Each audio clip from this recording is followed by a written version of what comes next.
was so safe up there, the Japanese would never come up there and get you, right? Don't do that. And, Still. So December 8, and we went up soon then, and we were staying in these cabins that you have seen up there, the Camp Maivaden of the Philippines, and there were 30, 40, I don't know how many women and children, and a few men, Elder Frost, and I don't remember any other men, and I was 4, almost 5, and Richard had his birthday, and At this time of year. absolutely, and within a day or two, the Japanese came up the driveway and had us get our things together to go stay overnight one night. And they took us to Brent School, which was a school for haoles. What do you call them? You don't say white people. Haoles. What do they say in the Philippines? I don't know. I don't know. Haoles they say in Hawaii. But anyway, it was a school for Gringos. It was like a high school because there were a lot of Gaijin.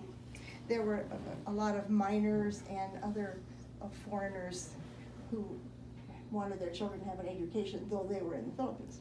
Okay, so they took us to Brent School, I think in vehicles, as I remember. It wasn't too far. We didn't walk there, did we? And we stayed overnight, and I think it was just the next day. Now, I was 4, so I don't remember. But you know, we do have my mother's diaries where she wrote every single thing. And so the next day or so, they had us all come outside, and there weren't just us, there were the miners and anybody else who was not Filipino, except our German friends, of course, were allies. So anyway, and I don't remember all this part, but they were going to move us, but they didn't make that very plain, although some of us could speak Japanese. I was 4 and we'd spent a year in Japan, so I could speak probably as much as some, little kids. I don't know, Richard, had you learned Japanese much? A little bit?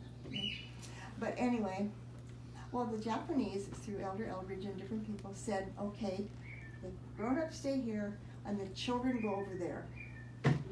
What would you do? They screamed and yelled and said no thank you, and it was quite a sight. And this is the hard part. So Richard, who was 11, just turned 11, said to my mother, "Don't you worry, Mother, I'll take care of Romilda." Aww.